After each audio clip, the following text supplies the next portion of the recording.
अस्सलामुअलैकुम साथियों, मैं हूँ सादिया यूसुफ और आज मैं हाज़िर हूँ मेरी नई वीडियो के साथ। आपको ये जो प्यारा सा केक दिख रहा है ये है खजूर का केक। अच्छा जी, ये मैं पहली दफ़ा ही बना रही हूँ, ठीक है? तो इस रेसिपी में मुझसे गलतियाँ भी हुई हैं, तो जो गलती हुई है वहाँ मैंने बता दिया है कि आपने क्या करना है। और इस रेसिपी का जो एंड रिज़ल्ट था वो बहुत ही मज़ेदार था, बहुत ही सैटिस्फाइंग था। सही है? तो इसलिए आप भी जो है बिला शक व शुबे के इसको ट्राई कर सकते हैं। इसके लिए हमने ले ली है खजूर 1 पाव, ठीक। थोड़ी-सी मैंने इसमें से अलग कर ली है, इसके छोटे-छोटे पीसेस करके, जो कि मैं लास्ट में जो है वो स्पंज में डालना चाहूँगी, सही।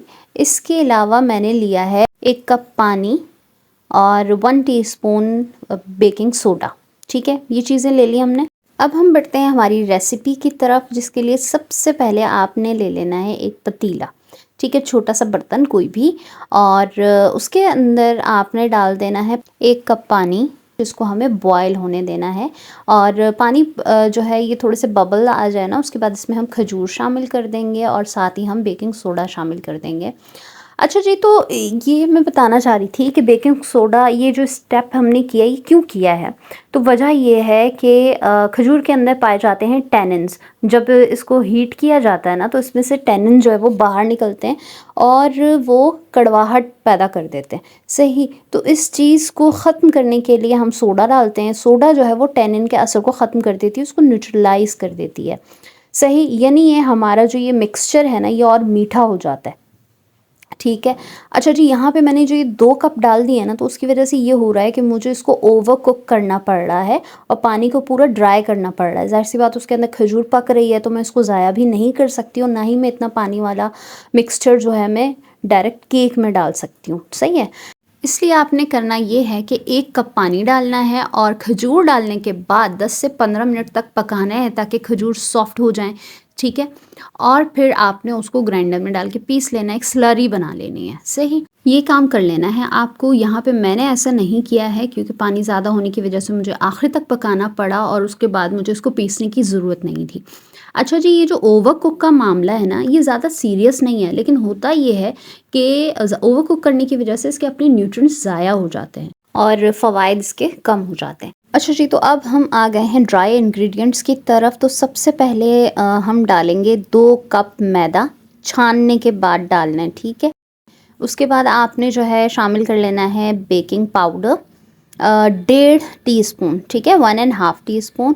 और इसके साथ ही हम जो है वो नमक शामिल कर लेंगे, 1/4 टीस्पून, ज़्यादा नहीं, सही है। ये मतलब पूरी जो है उसकी स्वीटनेस को बैलेंस करने के लिए है। और इस वक्त जब मैं ये काम कर रही हूँ, तो उस वक्त जानबूझ के जो है ये छोटा वाला भाई है ना, तंग करने के लिए अखरोट ले आया है मेरे सामने, आप ही खा लो। तो खैर उसको इग्नोर कर दीजिए। अब हमें जो है ये सारे इंग्रेडिएंट्स मिक्स करके साइड पे रख देने, ठीक। अच्छा जी, आगे चलते हैं। तो अब हमने ले लिए हैं 3 अंडे, ठीक है। 3 अंडे हमने इसमें फ़िलहाल हमने 2 डाले थे और उसके साथ हमने चीनी घोलने की कोशिश की थी। चीनी हमने लेनी है 1 कप, ठीक है, ग्रेन्यूल्स। 1 कप ग्रेन्यूल्स की बात कर रही हूँ मैं। उसके बाद आपने इसको जो है वो पीस लेना है और इस्तेमाल करना है। तो ये पूरा जो 1 कप है ना, हम जो है वो इन 3 अंडों में इसको हल करने की कोशिश करेंगे, इसको अच्छे से बीट करके। हमें स्टेप में जिस चीज़ का ख़्याल रखना है वो यही है कि चीनी पूरी तरह से घुल जानी चाहिए, क्योंकि अगर चीनी नहीं घुली तो होगा क्या कि फ़ाइनल केक में ना जगह जगह पे आपको जो है वो चीनी आएगी, कहीं कहीं जो ज़्यादा मिठास आएगी, ठीक है, यानी चीनी जो है वो घुली नहीं होगी, मिक्स नहीं होगी, सही। तो इस स्टेप में आपने इस चीज़ को तो पूरा इंश्योर कर लेना है कि चीनी इसके अंदर घुल के ख़त्म हो चुकी है। अब जब ये तो काफ़ी लंबा स्टेप है, ये मैं ना इसको चम्मच से हिला-हिला के मैं चेक कर रही थी कि नीचे चीनी है कि नहीं है। ठीक है, तो आप भी ये कर सकते हैं। इसके बाद आप शामिल कर दीजिए इसमें 1 चम्मच वनीला एसेंस और हाफ़ कप आपने ले लेना है ऑयल, ठीक है। ऑयल जो है वो सिंपल कोई भी हो सकता है जिसमें कोई स्मेल ना हो, ठीक है। अब हमें शामिल कर देना है हमारे इस मिक्सचर के अंदर जो हमने पेस्ट बना के रखा हुआ खजूर का, ठीक है, वो हमें डाल के इसको फिर से अच्छे से मिक्स कर लेना है। जब ये मिक्स कर लिया हमने, अब हम क्या करेंगे कि अब बारी है हमारे ड्राई इंग्रेडिएंट्स की, जो हमने तैयार करके साइड में रखे हुए हैं। अब वो आहिस्ता-आहिस्ता शामिल करते चले जाएंगे। अच्छे से हम जो है वो स्पून की मदद से इसको मिक्स कर लेंगे, ठीक है। और हाथ की मदद से भी कर सकते हैं, लेकिन ये मतलब हम 1 केजी का बना रहे हैं, ठीक है।